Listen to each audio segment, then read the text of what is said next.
اصطناع المقاب لا يحتفظ بالجسد القديم، إنها بقايا أثر لما استعير لهيبه ذات يوم.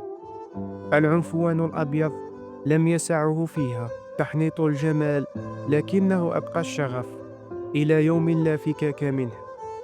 الإيحاء الصاعق من كيان لا يفكر في الاسم والإرث الذي تركه في خزائن النادي.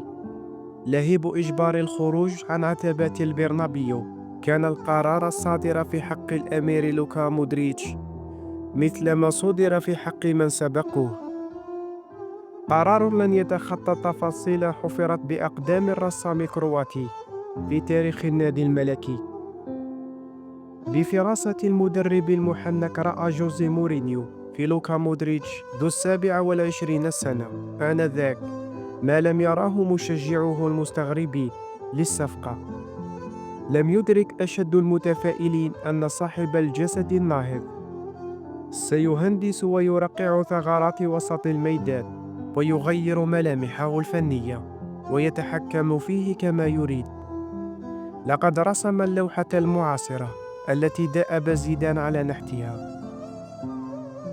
من كان غريبا تجلت آثار قدمه في صناعة المجد الغائب. لا يزال البعض يرى أن توزيعة لوكا مودريتش العادية من ضربة ركنية كان تأثيرها كتأثير رأسية سيرجيو راموس التي منحت أغلى ألقاب الريال في دوري الأبطال.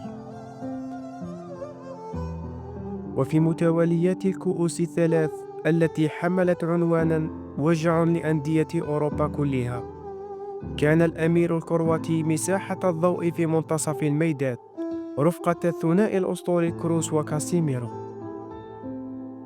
لقد أنهى لوكا مودريتش في آخر المطاف المواسم الثلاث التي لا تصدق بحمل أرفع وسام فردي، الكرة الذهبية، كأفضل لاعب في العالم.